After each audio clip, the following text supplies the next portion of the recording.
Cholesterol is worthless for predicting who is going to heart attack or stroke. We have triathletes, they literally do Ironmen and Ironwomen, and they're like, there's no way I could have heart disease. I'm so healthy. We send them to the heart scanner, they're full of plaque. Wow. Then we'll send someone who smokes cigarettes all day and has 3 martinis, no heart disease. Please stop calling LDL bad cholesterol. Wow. So how vitamin K2 gets to all your tissues is LDL. That's the Uber driver. Dental infection is violently heart attack and stroking. So if you're listening to this and you know you have a soft tooth and you're like, oh, once I save up enough money, I'll go deal with it. You can have a normal LDL cholesterol and still be at high risk for heart disease. 100%. Hi, everyone, and welcome to another episode of Sanno Health.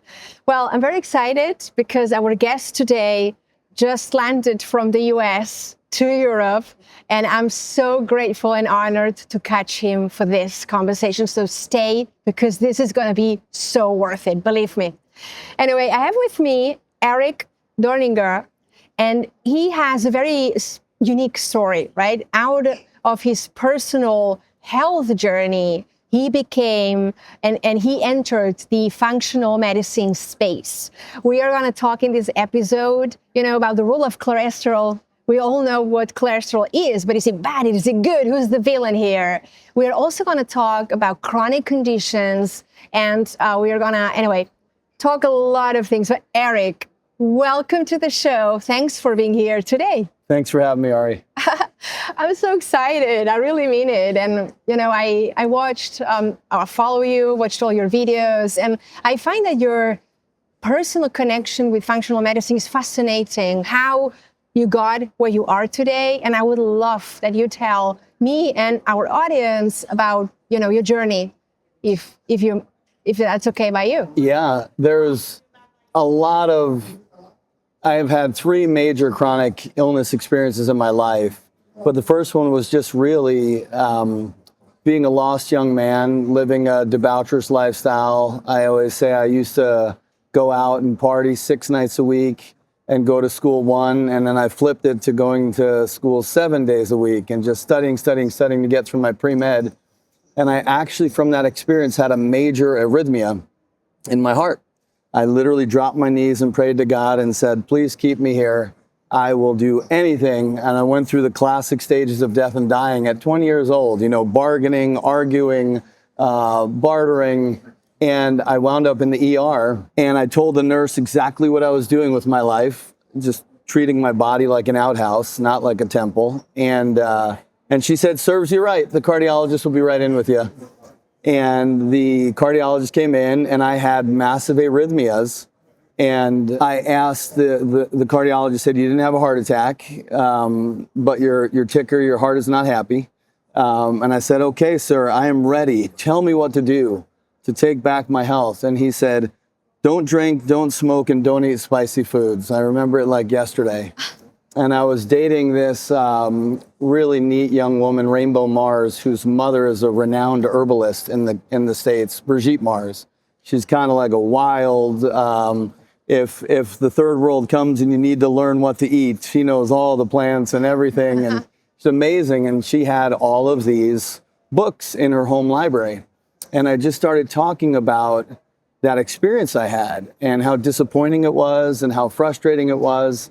And I started learning about things like cardiovascular exercise for heart health, stress management, but then also things like fish oil, coenzyme Q10, aged garlic extract. And I started explaining a vision I had for healthcare. And a platonic girlfriend of mine said, oh, that exists. It's called naturopathic medicine. There's, and this is early 90s. So I went to school and I rented a computer to look on the internet. And I put naturopathic medicine. The American Association of Naturopathic Physicians had 3 schools: Vassar University, National College of Naturopathic Medicine, which is now National University of Naturopathic Medicine, and Southwest, which is now Sonoran in Arizona. And I applied to all 3, and I got into Nunham and Bastyr, and the wind blew me a little north. But it was when I received, there was literally just a name and a telephone number. So there was no websites back then, right? True. You know, it was literally, that's how old it was. And when I received my materials from Bastyr, they had two things in there. They had the principles of naturopathic medicine, and they had the therapeutic order. And that is what changed my life as a doctor, as a human being, even as a citizen of society, because step one of the therapeutic order, how do you break down a case for chronic illness, is remove obstacle to cure. You are supposed to find what's getting in the person's physiological way from healing so that the body can reset. It has been repackaged as identify and treat the underlying causes. And my job in functional medicine is to really say, okay, we're very good at supplements, we're very good with diet and lifestyle, we're very good with stimulating the vital force, Wim Hof breathing and acupuncture and homeopathy. We're losing our way with differential diagnosis, which means if you have a headache, tell me as a provider the 100 things that could be causing that headache.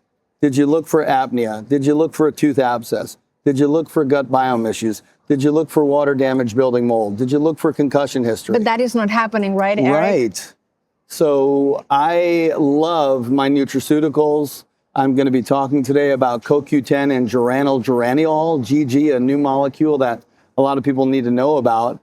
And if someone has arrhythmia and we're about to do an ablation surgery, we're about to zap their electric nerves, and no one looked for apnea, you missed the whole case. The number one ingredient for physical life is steady oxygen, right? So don't forget to change healthcare from what you have to why you have it. And then the treatment plan reveals itself. I love that, Eric. And actually, first of all, thanks so much for sharing, right, how out of your personal health journeys, but look where you are, right? And of course, you have your own practice in the States. You're, you know, making a lot of impact in people's life. And of course, you know, with this functional medicine hat on. So we're going to talk a little bit more about that. But of course, I mean, and just a brief comment, right? You mentioned you had a vision, right, of healthcare system, which now basically, as you said, right, everything's reactive. I just had to be shown the path. Yeah, to be shown the path. Yes. Things happen for a reason, I want to believe. But basically, so tell me about it, because of course, out of your own arrhythmia situation, all of that, you got into, well, we're going to talk a little bit about heart disease, heart health, right? Is such an important piece. And in here, I mean, I mentioned this earlier, right? Everyone knows what cholesterol is, but there's so many myths around it. Cholesterol is the villain, cholesterol is too high. And can you unpack this for us and kind of go back to the basics and how we treat cholesterol? What is it, good, bad? Yeah, so there's Sachiva, S-A-C-H-E-V-A, published a paper on 102,000 people in the hospital with who had heart attacks and what their cholesterol was. So these people were admitted in the hospital, they had a heart attack. The people with lower cholesterol had non-statistically significant higher rates of heart attack and stroke. So that's the first medical paper that said, wait, there's 102,000 people in this study. You can't complain about the population size. The people with lower cholesterol had slightly higher rates of heart attack and stroke. And that's the first time I said, let's challenge everything. We can challenge it politely. We've had statins in America since the 80s. We still have heart attack and stroke as the #1 killer of American men and women. If this therapy is working so well to prevent a heart attack and stroke, why do we still have heart attack and stroke as the #1 Something experience? Is not working, it's isn't not it? working. The Jupiter trial, which was done out of Harvard, is like the glorified statin study. And there's a 24% reduction in heart attacks in that study from statin monotherapy. So evidence-based medicine is where you change one variable and you see what happens. Very hard to do because someone might start doing yoga while they're in the study, you know, but you're trying to just follow one variable. They added a statin, 24% reduction. things like flush niacin and Welchol, which is another prescription, colesevelam, cholestyramine, it's what we use for mold illness, for chronic inflammatory response syndrome, has a 90% reduction. 90? 90 in small studies. Aged garlic extract at 600 milligrams twice a day slows calcified plaque, arteriosclerosis, hardening of the arteries, better than statins when compared year after year on the heart scan. So multiple studies. And then the latest study, there's a premier integrative cardiologist in the United States. His name is Matt Budoff. He's in The Widowmaker. If you've never seen The Widowmaker, you have to watch that movie because it follows the money, right? I don't know it, but I will check it out. Yes, The Widowmaker. Yeah, it's an incredible movie funded by an Irish billionaire who really didn't get good care and told he was fine. He gets a heart scan. He has raging heart disease. Why was he told he was fine?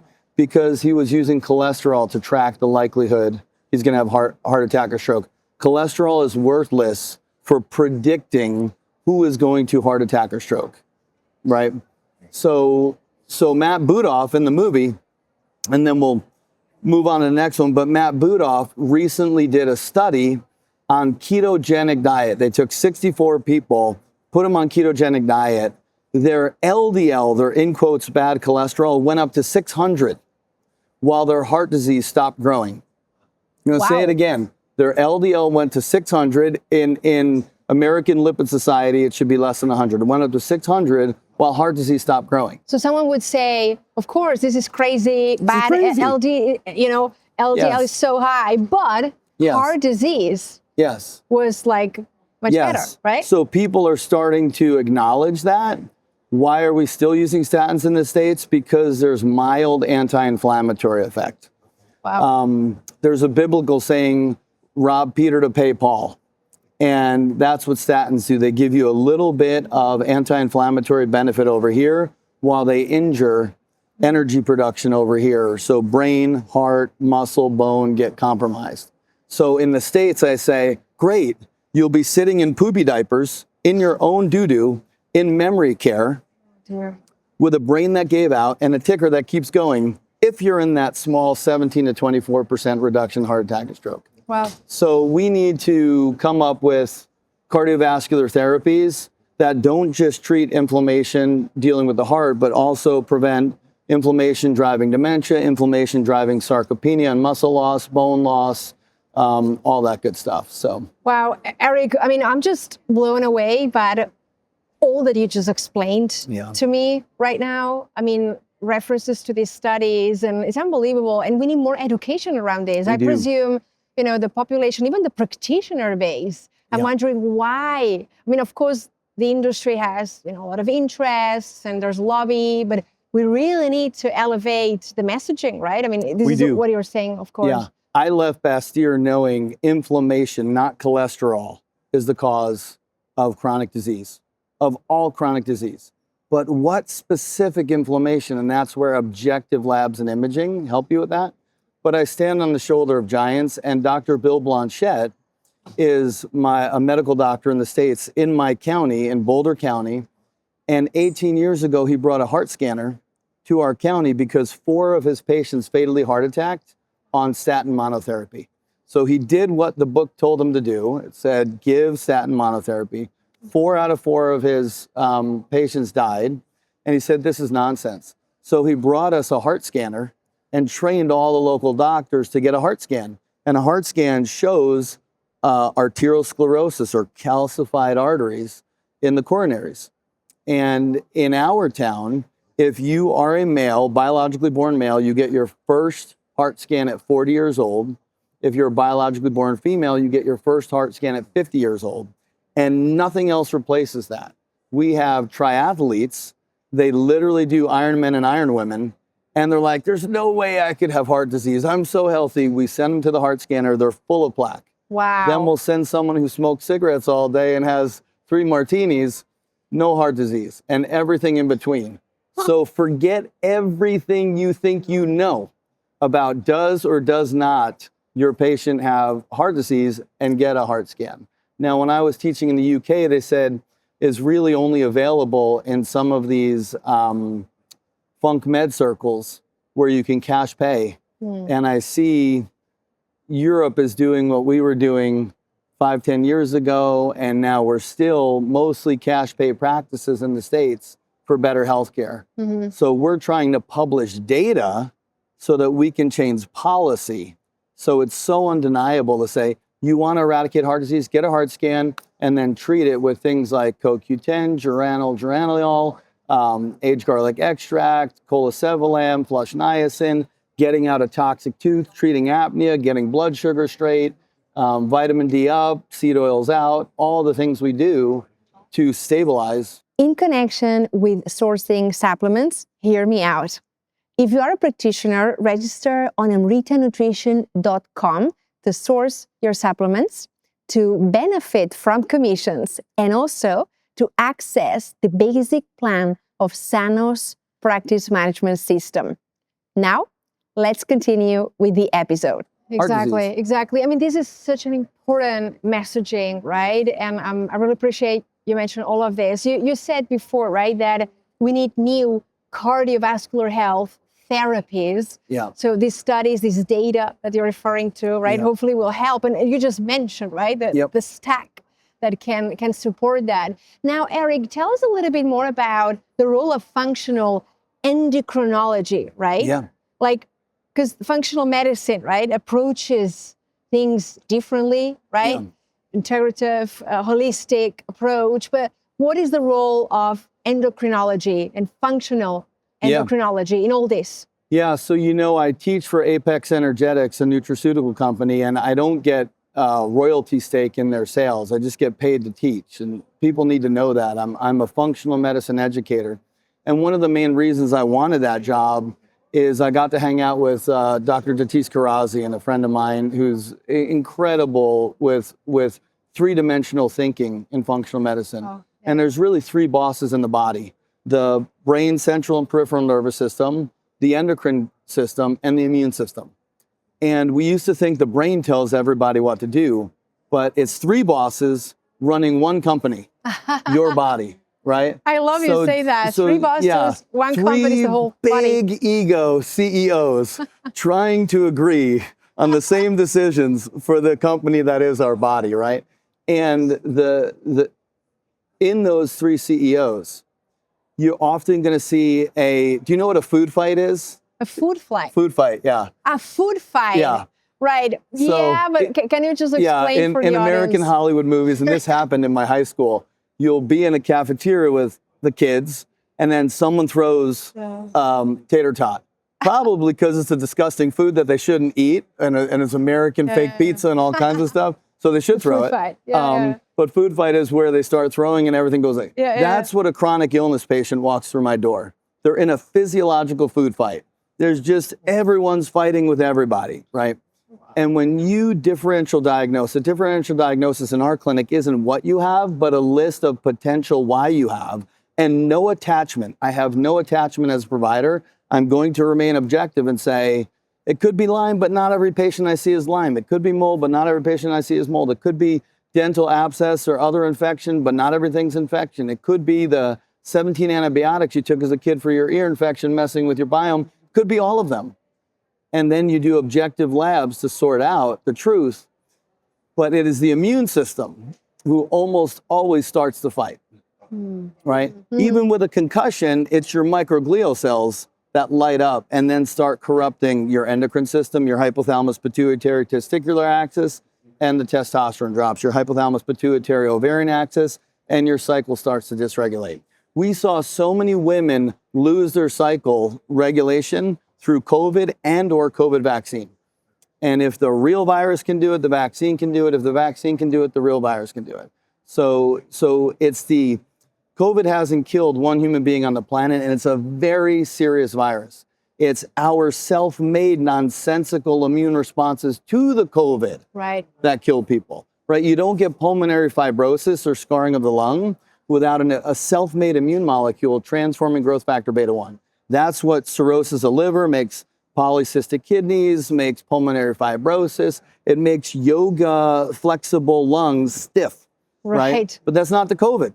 That's the nonsensical immune response of the COVID. Right. So if you get COVID and your vitamin D is up and your seed oils are down and your EPA DHA is up and your CoQ and geranol is good, if you have apnea, it's treated, you've worked with a nutritionist to steady your blood sugar, or you're carnivore and you're ketogenic, but you truly make adequate ketones to run your brain Right. and your immune system. Then you can right? fight it, right? Then, then you can balance through immune it. system, Yes, we right. don't want to fight it too much. That's the problem when people clot or stroke or fibrose on COVID, is they go, we want to go, ha, ha, ha, ha, ha, done. Sharp, right? but done. Sharp, like a Navy SEAL, takes the shot and leaves. We don't blow up the farmer's market and a school and the whole town while we're doing the battle, right? Just try and that's called immune modulation. Immune right? modulation. We talk a lot about that when I teach for Apex. The Fab Five is fat-soluble vitamins, EPA, DHA, fish oil up, seed oils out, glutathione, probiotics, and short-chain fatty acids are published in the peer-reviewed literature to be immune modulating. They help kill without over-aggressive attack, right? Right. And then DHEA, dehydroepiandrosterone's on there. Now, things like resveratrol and turmeric are also there, but they're not God-given hormones. They're supplements, right? I need vitamin D. I need to eat my sardines in Portugal to get my EPA, DHA, right? Wow, Eric, this is such a masterclass. Wow, so many learnings and insights. It's incredible. I wanted to ask you, right? Like, you're going to talk later about the mevalonate pathway, and I didn't want to miss this opportunity to understand what's the role that it plays in all this mix. And I don't know, for our audience, you could just start with the basics. Yes. But what it is, what it does, why it is so important. Yes, great. So there is an enzyme in our liver called HMG-CoA reductase. It is the enzyme that makes cholesterol. Statins block that enzyme. So everything else I'm about to say gets blocked by a statin. And you're going to see this in my slide deck, right? So from that cholesterol, we make mevalonate. And from that mevalonate, we make things called terpenoids, and also called isoprenyl units. And in plain English, these are hydrocarbons. So if you go back to chemistry, they're carbons with hydrogens densely packed around them, and all they are building blocks. So if you cut the HMG-CoA, you cut the ability to make these terpenoids that then turn into steroids like testosterone, that turn into MK4, which is a form of vitamin K2, that turn into coenzyme Q10, a huge molecule on the electron transport chain for making chi, life force, ATP, prana, right? They make dolicol, which helps the brain create proteins so that you stay smart and don't atrophy, and also make lean muscle mass and bone. So when you interrupt that, what's the number one side effect of statin? Is muscle ache and fatigue. Right. Because you block the ability to squeeze out ATP from burning a glucose log in the presence of an oxygen bellow, right? Creating that energetic fire with CoQ10 ripping off these ATP in the electron transport chain. You block all that. Wow. So then you say, oh, my muscles hurt. Well, what happens if you're not one of the lucky ones whose muscles hurt instantly on a statin? Then you go 6 years, 10 years, and slowly but surely, Dad doesn't think as clearly as he used to. He's saying his muscle is cramping and so on and so forth. So the mevalonate pathway is really one of our top 10 pathways in the body for creating energy, but also through these products of coenzyme Q10, MK4 or vitamin K2 for bone health and anti-cancer benefit and brain health, prenylation, where you literally can attach proteins onto a cell membrane. That all comes from mevalonate pathway for things like building muscle and so on and so forth. Wow. So, yeah, it's really an anti-aging pathway and an anti-inflammatory pathway. Absolutely. And a remodeling pathway. I just went to the gym and I ripped down my bicep. How am I going to rebuild it, right? How am I going to not lose my bone post-menopausal? So. Well, and how then, I mean, of course, we can talk a little bit about strategies to get this pathway strong. Yes. I mean, you already mentioned and gave a little bit of hints, but what are the building blocks for this? Yeah, so when you come off the mevalonate pathway, before you get to making CoQ10, you're supposed to make geraniol. GG is easy, right? And that is kind of the mother nutrient to all the other things I said, to the Q10, to the MK4, to the prenylation, that all comes off geraniol. And even if you are not on a statin, as you age, you don't make as much geraniol, right? As you change your diet, as you do another year of inflammation, you lose your geraniol. In addition, bisphosphonates, the original medicine for stopping osteoporosis, they should be off the market, right? Because bisphosphonates build bigger, more brittle bones, right? So on a bisphosphonate, you'll have bigger bones that are more likely to have a lumbar fracture or hip fracture. Why does the FDA keep them on the market? Because they have 1 year of extra longevity. So that's how the drug companies argue, yeah, but it gives you an extra year of longevity. Do you know how you spend that extra year? Yeah, probably sick, right? In bed with a hip fracture. Yeah, and I watched it over and over and again. I worked in a retirement community, and these 87-year-olds, these 92-year-olds would be on these bisphosphonates, and they would hip fracture, and that was the last year of their life.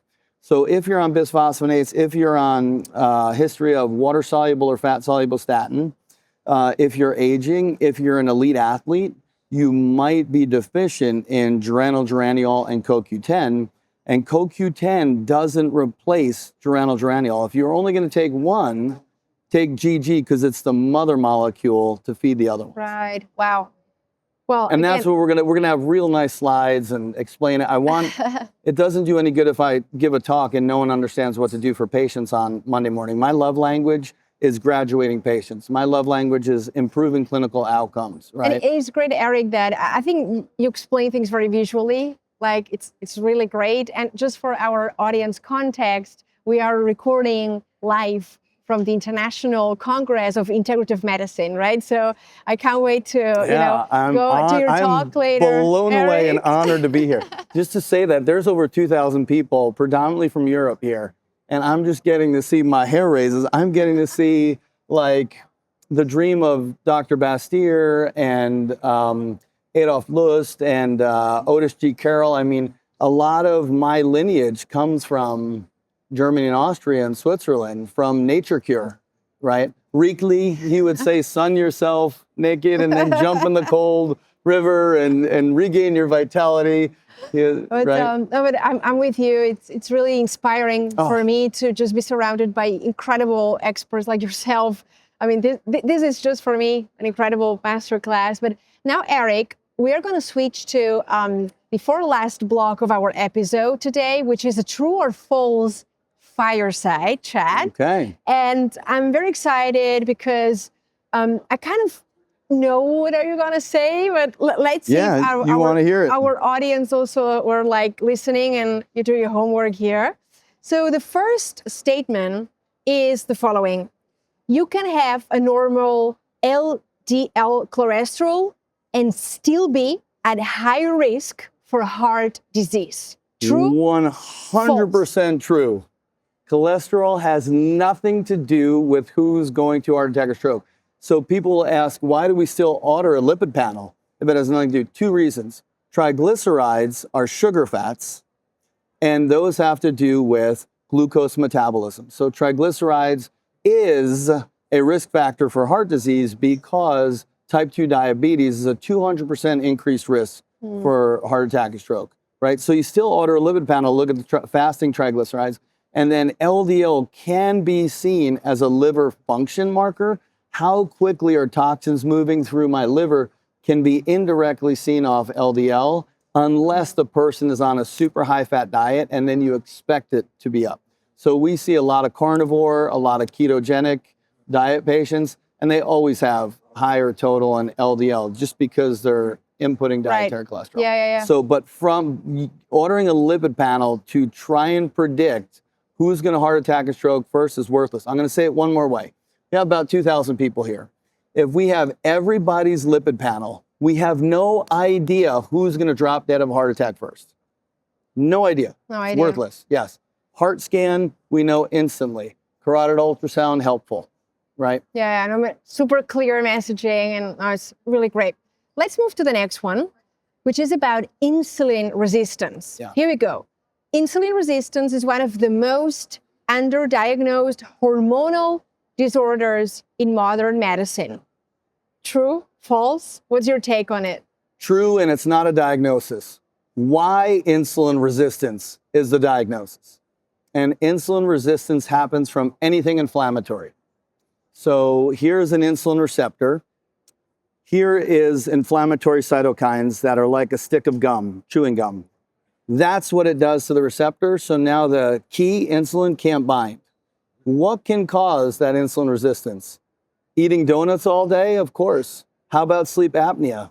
How about a concussion? How about leaky gut? How about full of seed oils? How about low vitamin D? All of them, right? So insulin insensitivity is the #1 endocrine issue, but it's not a diagnosis. Why insulin insensitivity is what the functional medicine provider is supposed to be figuring out.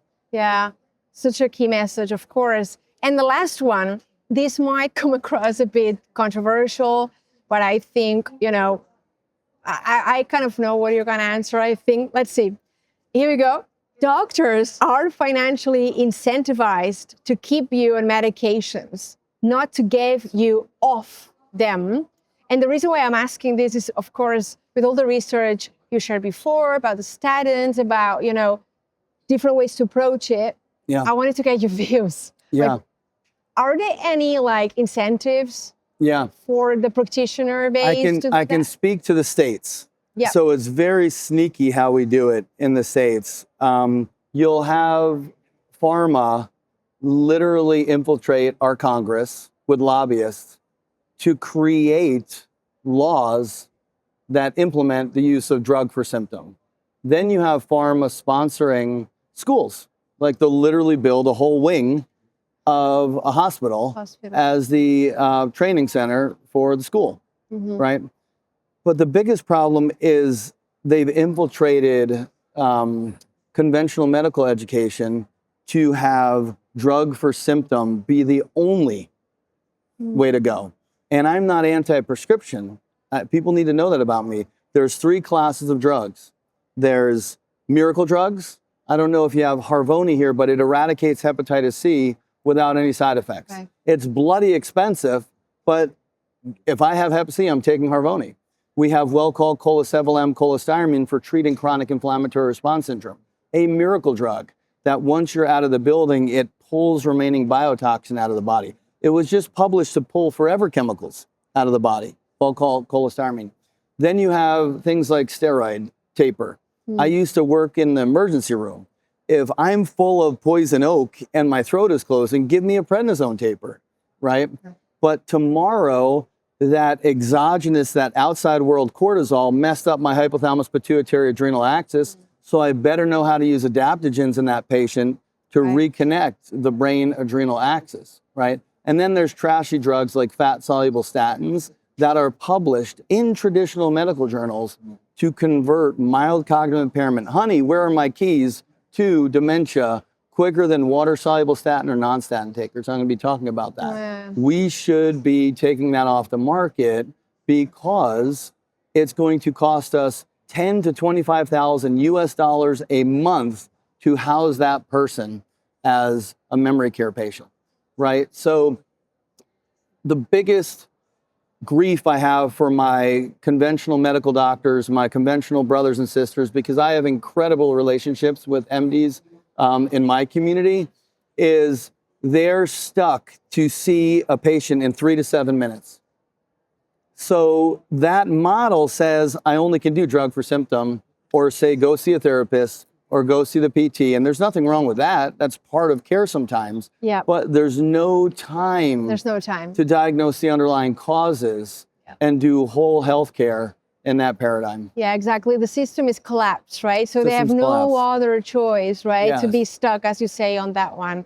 No, right. But really great job with this fireside. I know it's a little bit Can controversial. can I say one more fireside thing? Absolutely, go for it. Please stop calling LDL bad cholesterol. It carries vitamin K2 to the periphery. So how vitamin K2 gets to all your tissues is LDL. That's the Uber driver. So how is it such a bad molecule if it carries this miracle vitamin to all of your periphery? It also binds up endotoxin in the blood. So if you had E. coli and you ripped open your leaky gut and gram-negative bacteria, lipopolysaccharide endotoxin are in your bloodstream now, LDL helps scavenge it. Right. How is that a bad molecule? I know, it's not a villain, right? But No. there's been so much bad press. And Yes. the more we can back it up with, Yes. you know, like substance studies, as you were saying I feel before, we right? really have bullied this molecule, and we got to We're punch the bullies. bully in the mouth. Stop so bad. calling it bad. Yeah, it is a very powerful molecule that helps balance our life. Yeah. Well, great, Eric. I have two more questions for you, actually. One is, I mean, you already mentioned some of the key core supplements for heart health. And I wanted to ask you, if it all came down to one, Yeah. which supplement, which active principle would that be? Put an overnight oximeter on you and make sure you're not desaturating. Make sure your dental health is in shape and make sure you deal with your blood sugar issues. It's way more important than any supplement, even though, oh my goodness, are there three critical ones, right? But if you give somebody, I tell patients I would rather you eat hot Cheetos and Diet Dr. Pepper all day than miss a tooth abscess relative to heart attack and stroke. Dental infection is violently heart attack and stroke. And so if you're listening to this and you know you have a soft tooth and you're like, oh, once I save up enough money, I'll go deal with it, right? And you don't need a gazillion dollars of IV everything. If you can afford that, great. If you can afford a biological dentist, that's wonderful, and we cherish them. But if you have a tooth abscess, get that done. Have your primary put an overnight oximeter on you and make sure your oxygen is not dropping. Those are the two most violent drivers that we see of heart attack and stroke. Yeah. Then get your diet and lifestyle together. Sitting disease, right? Clean up the diet. But then I would say aged garlic extract, 600 milligrams twice a day. The CoQ10 and geranyl, which is combined in the Apex CoQ10 Supermax. I love that product because it also has PQQ in there, so it puts all three in together. Flush niacin, mix pigmented berries, a cup a day. Blueberries, pomegranates, blackberries, cherries. In the nurses trial, mass amounts of nurses, the ones who did more pigmented berries had less heart disease. And then good healthy oils, olive oil, fish oil, eating the sardines here. This is why this is such an incredible place to live. And then, you know, probably the last one for the prescribers is well-called colesevelam cholestyramine is an incredible medicine for prescription for if you're looking to replace your statin use with something. And colesevelam is the generic tablets that I know do exist in Europe. That's how you do it. Get a heart scan if you're a male 40 or older, female 50 or older. More women die in the States of heart disease than men, but you start 10 years later. Yeah. So breast cancer gets all the attention, Right. but we have more women dying of premature heart attack and stroke. And I would say, Eric, that's also happening in Europe. Like cardiovascular for women's health is one of the top, if not top number one right now, reason for death. But anyway, you mentioned really, really good points, Eric. And I'm sure, like the same way I'm fascinated by our conversation just now, a lot of people listening will want to follow you, how they can find you online. Sure. Yeah. So I post a lot on Instagram at Dr. Eric, E-R-I-C, Dorninger, D-O-R-N-I-N-G-E-R. And then on YouTube, our podcast is The Vitality Hour. Episode 3 is with Dr. Blanchette, who taught me everything I know about serial heart scanning.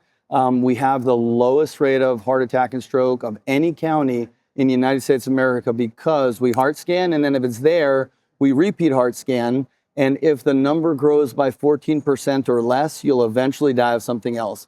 We talk all about that on the Vitality Hour in episode 3. I'm also a shoemaker certified provider. So I run a conference called SIRSX in the States. We love it when people from Europe come. We have a handful of people from the UK coming this year. Amazing. It's in a brand new Omni Hotel in Fort Lauderdale. So if you need some sunshine and you're living in Hamburg, come on over. But that's really the peer-reviewed, published, reproducible way to do mold biotoxin and chronic inflammatory response syndrome illness. Another underserved illness. One. I mean, yeah. Eric, I feel like this was such a short conversation, and I really hope, I'm sure one day, I don't know where, Porto, somewhere in the US, come to Barcelona in Spain, yes. where I'm based typically, but we will have another part 2 of the podcast. I love your show, by the way. We will add all the tags also in the caption. Yeah. Thank you for this incredible conversation, and keep the wonderful work up, Eric. I'm going to be cheering for you, supporting you, behind the scenes. Thank you. It's been a pleasure. And power to the patient. Demand underlying cause answers so that we can get you back to a creative, productive, joyous quality of life. We need you. No more being sick. Come hang out. Let's do this. And to all of you, thanks so much for staying. I told you, right, that this was super worth it because Eric is amazing. And I'm sure you have a lot of learnings right now, like me. I'm going to try to digest, process this all. But remember, right, some of these cholesterol myths have been there. Put them aside. Just see all the research that Eric just shared with us, and all the incredible tools, strategies from a functional endocrinology perspective he shared with us. So I will see you in our next episode real soon. All the best.